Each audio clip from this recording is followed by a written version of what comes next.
There is a big debate that goes on in Hinduism, whether God can have a form or he is only formless. There are arguments given on both sides. In general, people love to believe that God cannot have a form because their experience in the world was with forms, and that was disappointing. Wherever they saw forms, they also saw defects. They also saw problems. So they said, if there is a God, he must be without form, because God must be free from defects. However, there's another aspect to this argument. If God cannot have a form, then we are limiting him. If we are saying that God does not have the ability to take on a form, then he is not Sarva Shaktiman. If he is the possessor of infinite powers, then he also has the power to take on a form.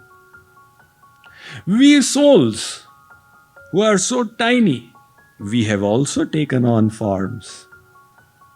And not one, in innumerable lifetimes, innumerable forms.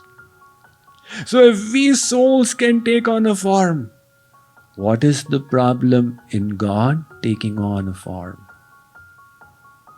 And after all, think, how did this world get made? The Vedas say, Tasmad va etasmad atmana akasha sambhuta akashad vayor agni agnerapa adabhya prithvi prithivyaaushadhaya aushadhibhyonnam annat purushah savaesha purushonnarasamayah.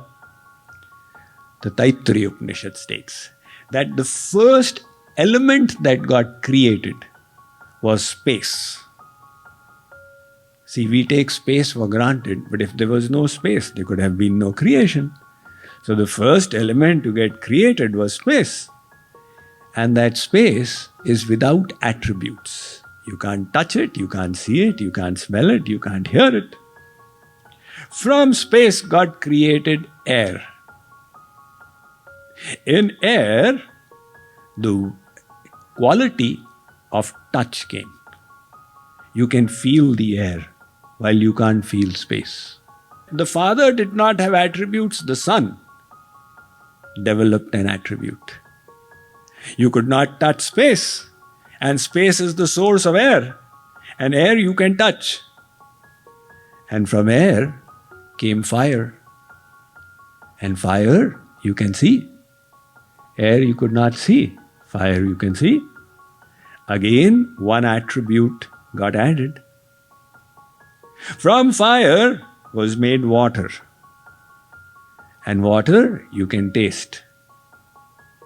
Rasoham apsu kaunteya, Arjun, I am the taste in water. So again an additional attribute got added.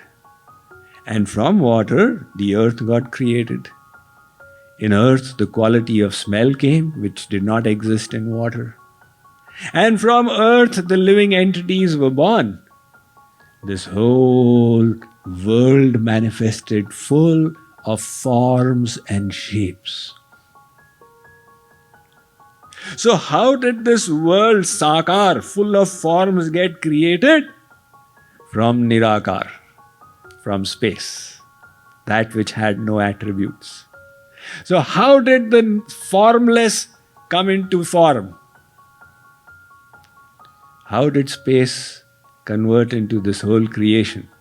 You can say, Swamiji, there was one Bhagavan who was guiding it. That is exactly the point. If the Lord has so many powers that from sheer space he can manifest all of creation, then does he not have the power to take on a form himself? Or is it he says, I don't have the ability to manifest in a personal form, hence I am only formless. That will not be the all-powerful God, that will be Alpa-Shaktiman Bhagavan.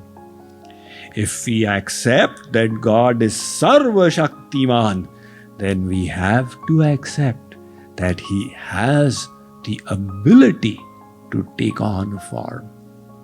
So some people say God is only formless, only. That is incorrect. But there are others who say He only exists in a form. That is also incorrect. Because in that case, if He is in Dwarka, then He cannot be in Maryland. He is only in one place. So He is all pervading as well. He is just confirming it for you.